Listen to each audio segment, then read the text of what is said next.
आर्जवम वही सरलता चीज आ गई। हमें अपने मन में, हृदय में कभी भी कुटिल विचार नहीं रखने चाहिए, सरल हृदय में रहना चाहिए कि कुटिलता नहीं आनी चाहिए। आप नहीं देख रहे हो हमारी कुटिलता, लेकिन प्रभु तो देख रहे हैं। हृदय तिष्ठति, वो तो हर हृदय में विराजमान है, वो देख रहे हैं। उन दृष्टा से बच पाना मुश्किल है, उनसे कोई भी बच नहीं सकता।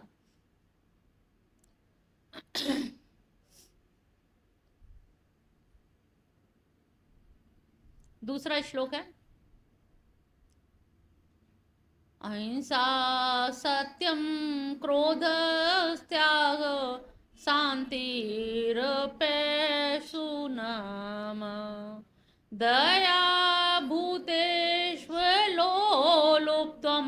मार्दवम हीरचापलम। आगे भगवान बता रहे हैं जिसमें सत्य, अहिंसा, शांति, त्याग, अपैशुनम, दया, सब भूतों के प्रति, सबके लिए, मार्दव यानी कि निर्मलता। मार्दव शब्द मर्दन से, कुमार जो है मिट्टी का क्या करता है, मार्दव करता है ना, गूंथ गूंथ के आटे का क्या करते हो, मार्दव करते हो। तो इस तरह से ही उन्होंने मृदुता से लिया है। जब मिट्टी क्या होती है, डेले जो होते हैं, तो कुम्हार जब बहुत मार्दव करता है तो मिट्टी को रौंदता है, तो क्या होता है उसमें लोच आ जाता है, सरलता यानी कि समानता आ जाती है, कोई गांठ नहीं रह जाती है। तो ये उसी तरह से आप मार्दव शब्द को याद रख सकते हैं। तो मार्दव, अहिंसा, अहिंसा हम लोग कभी कभी सामने सामने हिंसा नहीं करते हैं, लेकिन मन से चाहते हैं भगवान कभी इसका ऐसा हो कि हमारी आत्मा को तसल्ली मिल जाए। तो इससे क्या है, ये भी एक हिंसा हो गई, किसी का बुरा चाहना, मनसा वाचा कर्मणा।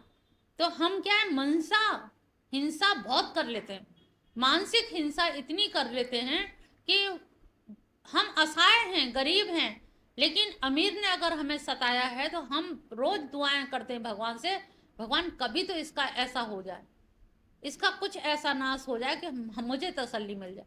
तुम मात्र अपनी तसल्ली के लिए अपना पाप इकट्ठा कर रहे हो, उसका होना ना होना, वो जो भोग रहा है, वो उपद्रवी होके भी, धनाढ़ होकर, पापी होके भी धनाढ़ है, और धनाढ़ पापी है, धनाढ़ है, और आपको दुख भी दे रहा है, और फिर भी फल फूल रहा है। अक्सर होता है ना कि वो आदमी देखिए कितना फल फूल रहा है, और सबसे दुष्ट है हमारे मोहल्ले का आदमी, और सबको दुखी करता है, उसी का वर्चस्व है, भगवान उसे वो कुछ नहीं करते हैं। बहुत से लोग कहते हैं हमें इसीलिए आस्था नहीं रही, वो कितना राज कर रहा, सब कुछ करते हुए भी, कि भगवान उसका ऐसा करे। तो भाई वो पिछले जन्म में कुछ अच्छा कर्म किया है जिसका फल वो अब भोग रहा है। सारे ही तो कर्मों के फल का नियम है ना, यहाँ तो, यहाँ कहीं कुछ है ही नहीं कि कोई क्या कैसे, यहाँ सब कुछ कर्मों के आधार है। जो कर्म के आधार पे वो फल भोग रहा है, सुख भोग रहा है। जब तक उसका, कहते हैं ना गाड़ी में पेट्रोल जब तक है तो गाड़ी तब तक तो अच्छी सी रफ्तार से चलेगी, लेकिन पेट्रोल कहाँ खत्म हो जाएगा ये उसे भी नहीं पता, गाड़ी कहाँ जंगल में खड़ी हो जाएगी ये भी नहीं पता। कभी कभी होता है ना, दुख तो सब पे आते हैं। कभी हमारी गाड़ी ऐसी जगह खड़ी होती है कि पेट्रोल पंप सामने ही है, और कभी गाड़ी ऐसे घने जंगल में खड़ी होती है रात बिरात में कि लगता है कि अब तो बचना भी मुश्किल है। तो विपदा तो सब पे आती है, लेकिन विपदाओं में भी भगवान की कृपा दिखाई देती है। तो जो व्यक्ति अगर ऐसा कर रहा है तो मन से भी हम किसी का बुरा ना चाहें, ना सोचें उसके बारे में, और वाणी से तो बोले ही ना, अपनी वाणी अशुद्ध, जिव्या अशुद्ध क्यों करें।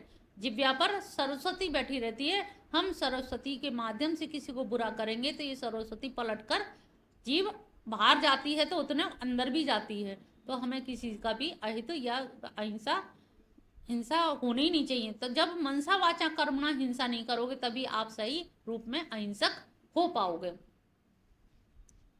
सत्य, सत्य में भी यही तीनों चीज आती हैं कि यथावत जो चीज जैसी है, जैसा आप सोच रहे हो, जैसा कहना चाहते हो, अंतःकरण में जो भाव है वैसे ही कहिए। अंतःकरण में तो ये है कि इनका बड़ा बुरा हो जाए, लेकिन अरे वाह बधाई हो आपको, आपके यहाँ नई गाड़ी आ गई, और वैसे सीने पे सांप लौट रहे कि अरे हमारे यहाँ एक गाड़ी नहीं, इनके यहाँ चार चार गाड़ी खड़ी है।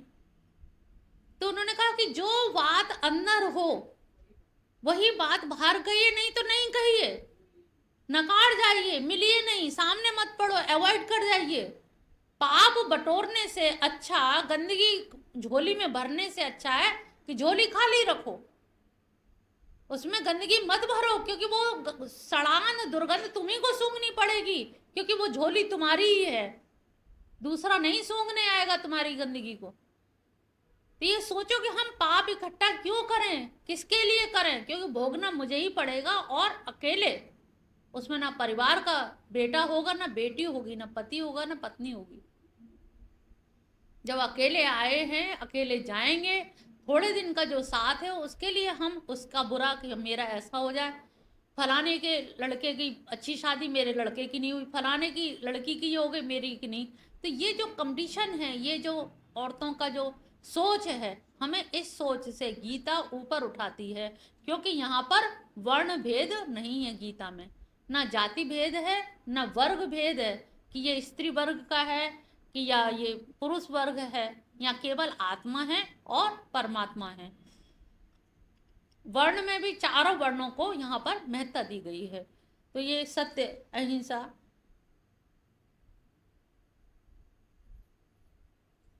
अक्रोध, त्याग, ये छोटी छोटी चीजें हैं, हमें त्याग, दूसरों के हित के लिए त्याग कर देना चाहिए। गीता का एक सूत्र है, सर्वभूत हिते रता, हमें वो काम करना चाहिए, उस काम में लीन रहना चाहिए जो जिसमें दूसरों के हित हो, दूसरों का कल्याण हो। अक्रोध, अक्रोध कहना सरल है लेकिन होना बहुत कठिन काम है, ये हम जानते हैं कि अक्रोध में कितना भी कंट्रोल करें लेकिन तत्काल तो हमें क्रोध आ ही जाता है, फिर भले ही मन को समझा लो, शांति कर लो, लेकिन क्रोध आ ही जाता है। तो उस क्रोध से हमें बचना है कैसे भी। जब जब क्रोध आए, जैसे एक फकीर ने एक चिट्ठी एक कागज पे लिख के दी अपने शिष्य को कि जब तुम्हें क्रोध आए तो ये मेरी पर्ची है, इसमें एक मंत्र है, तुम निकाल के जैसे क्रोध आए जेब में रखना और इसे निकाल के पढ़ लेना। उसे जब क्रोध आया बहुत भयंकर की लाठी लेके उठा के मारने जाने लगा, तो कल गुरुजी ने कही थी कि पर्ची है और उसको जरा पढ़ लेना। उसमें लिखा हुआ था कि क्रोध मत करना, कुछ भी नहीं था, ना कोई मंत्र था ना कुछ था। जब उसमें लिखा कि क्रोध मत करना, उतनी देर में उसने लाठी रख दी, क्रोध शांत हो गया। क्रोध करना, सुसाइड करना, ये क्या है, एक आवेश है, उद्वेग है, गुस्सा आई ला अभी लटके जा रहे हैं, ला अभी कूदे जा रहे हैं छत से। तो क्रोध में एकदम से आता है, और कोई जरा सा कोई मिलने आ जाए या फोन की घंटी बज जाए तो मन डाइवर्ट हो जाता है, मन बदल जाता है। कोई व्यक्ति मिलने ही आ जाए, कोई दरवाजा ही खटखटा दे तो वो घड़ी टल जाती है। तो ये क्रोध पर हमें ध्यान रखना चाहिए। शांति,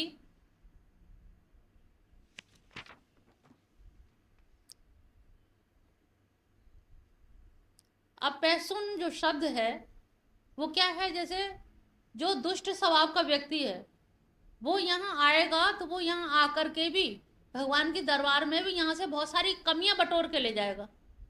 अरे वहां तो ऐसा है, वहां तो ऐसा था, वहां तो ऐसा था, अच्छाई उसे एक भी नहीं दिखेगी, क्योंकि अपैसुन का मतलब है कि उसका क्षुद्रान्वेषण करने की वृत्ति है। तो पैसुनम, अपैसुनम यानी कि वो दोष ही देखेगा, यहाँ आने वालों में, बैठने वालों में, कीर्तन करने वालों में, भजन करने वालों में, सब में दोष देखेगा। और हम तो भाई निराकारी वाली हैं, हम तो बहुत निर्गुण निराकार को मानते हैं, हम तो कृष्ण को मानते नहीं हैं। निर्गुण निराकार में क्या मानते हो, उसमें कुछ नहीं करना होता है, जब कुछ करना ही नहीं है तो मानते क्या हो।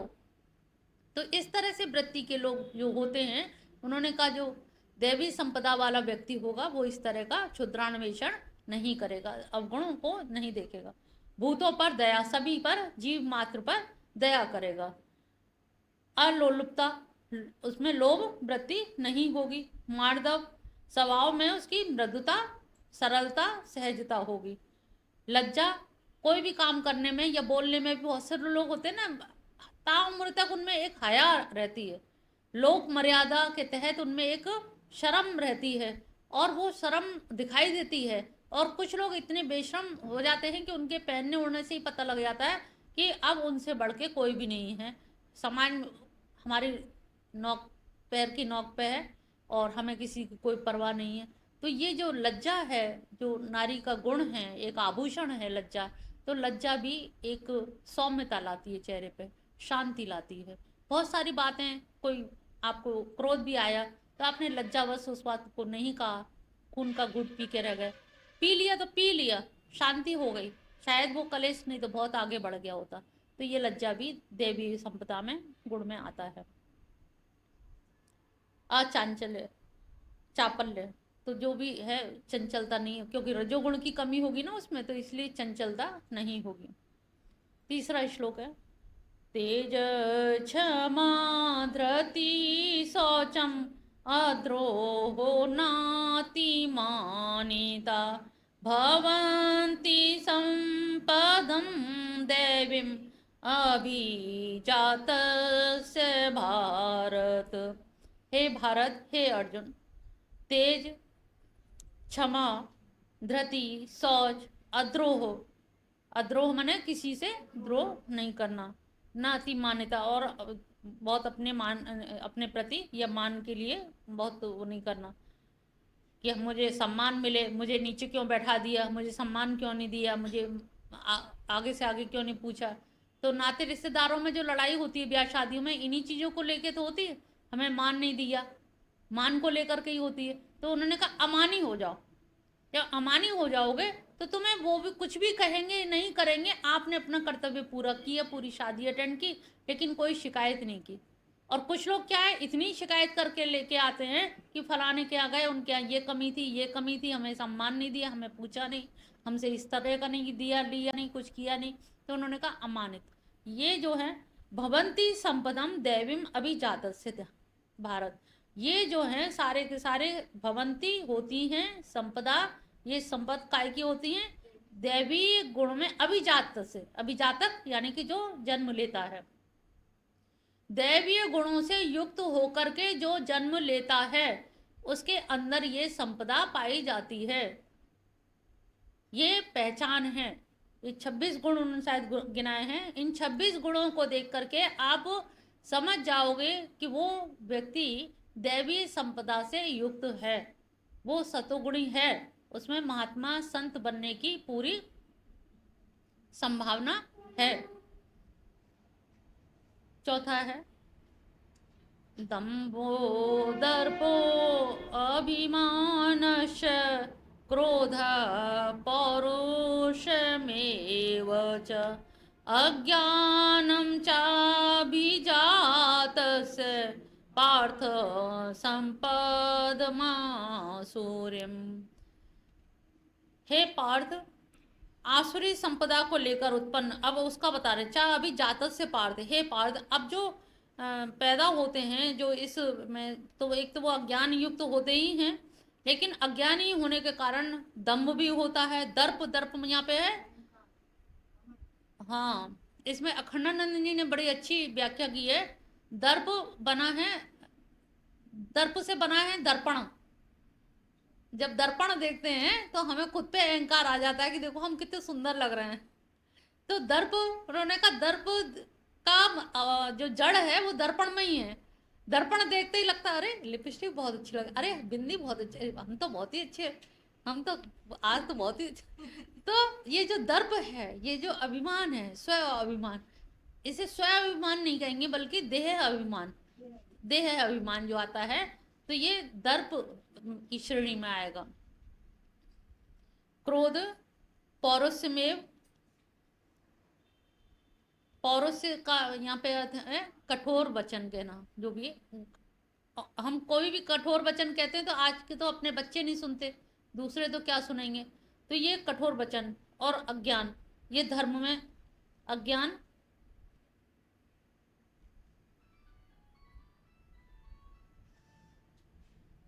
ये कितने, दर्प हो गया, दम्भ हो गया, अभिमान हो गया, क्रोध, ये सारे के सारे किन लोगों में होंगे, जो आसुरी संपदा लेकर के पैदा हुए होंगे।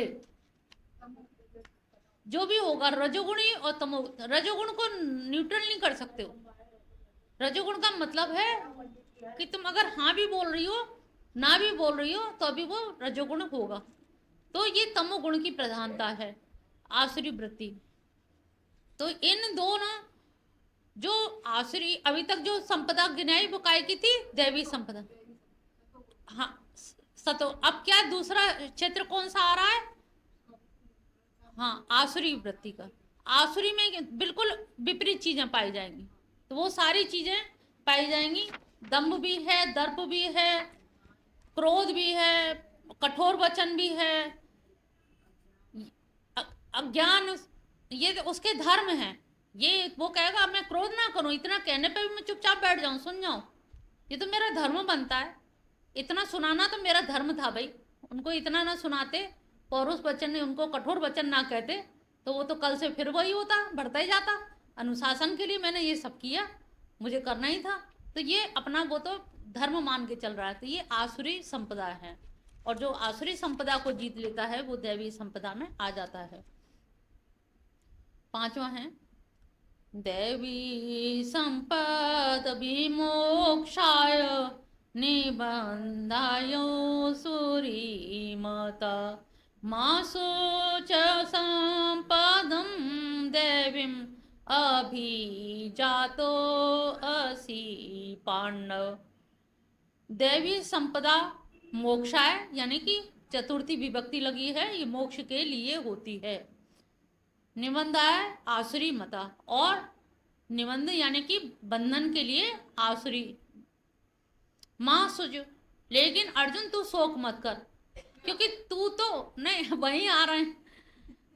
क्योंकि संपदा देवी अभिजातो पांडव, हे पांडव तू तो ऐसे कुल में पैदा हुआ है, तू तो इतनी संपदा लेकर पैदा हुआ है, तुझे तो कुछ करना ही नहीं है, शोक ही नहीं करना, सोचना ही नहीं है कि मैं कठोर वचन कहूं कि नहीं कहूं, अक्रोध करूं कि क्रोध नहीं करूं। ये सब चीज तो तुझे करनी ही नहीं है, तू तो इसको लेकर के ही आया है, इसलिए तुझे मां सुच है, तू शोक मत कर। छठा है, दौ भूत सर्गो लोके अस्मिन् देवो आसुर एवं च देवो विस्तरस प्रोक्ता आसुरम पाठ में शृणु। दो भूत सर्गो, ये भूत सर्ग, सर्ग माने सर्ग, पिछली बार बताया था, नोट भी किया था। हाँ, भूत सृष्टि, भूत प्राणी, प्राणी जगत की जो मैंने सृष्टि की है, वो दोनों की लोके अस्मिन देवम, इन दोनों की जो आसुरी वृत्ति वाले हैं और देवी वृत्ति वाले हैं, ये दोनों की मैंने सृष्टि की है। और देव सर्ग को तो मैंने विस्तार से अभी तक बता दिया। अब मैं क्या करूं, आसुरम पार्थ में श्रृणु, अब मैं आसुर वृत्ति को बताऊंगा पार्थ में श्रृणु। हे पार्थ अब तू सुन, अब इसको सुन ले ध्यान से। पहले वाला तो तुमने सुन लिया, कितने गुण हैं, घर जाके विचार कर लेना, लिख लेना कि मेरे में ये गुण है या नहीं है। अब आसुरी वृत्ति में देखो क्या क्या है। 7वां श्लोक प्रवृत्तिं च निवृत्तिं च जनाना विदुरासुरा न शौचं न चाचारो न सत्यं तेषु वेदते। प्रवृत्तिम च निवृत्तिम, प्रवृत्ति माने क्या होता है, किसी कार्य में लगना। तो ऐसे व्यक्ति होते हैं जो आसुरी वृत्ति हैं, वो धर्म में नहीं लगते और अधर्म से निवृत्त नहीं होते। जब भगवान गए हैं, कृष्ण भगवान महाभारत से पहले दुर्योधन के पास में समझौता प्रस्ताव लेकर के, कि कहीं कोई दोष ना दे कि कन्हैया ने महाभारत करा दी, कुरुवंश का नाश करा दिया, उस दोष से मुक्त होने के लिए पहले उन्होंने ये भी सोचा कि एक बार समझौता कराने में हमारा क्या जा रहा है। तो वहां पर दुर्योधन यही कहता है भीष्म पितामह से और अपने बड़े गुरुजन जो हैं, कि मैं जानता हूं कि मैं जो काम करने जा रहा हूं ये अधर्म है, और ये भी जानता हूं कि धर्म क्या है। और यहाँ आप लोग भी देख लो, कौन नहीं जानता कि धर्म क्या है। छोटा बच्चा भी जानता है झूठ बोलना पाप है, हर व्यक्ति, छोटे से छोटे बच्चे से सुन लो, झूठ बोलना पाप है, घड़े के नीचे सांप है।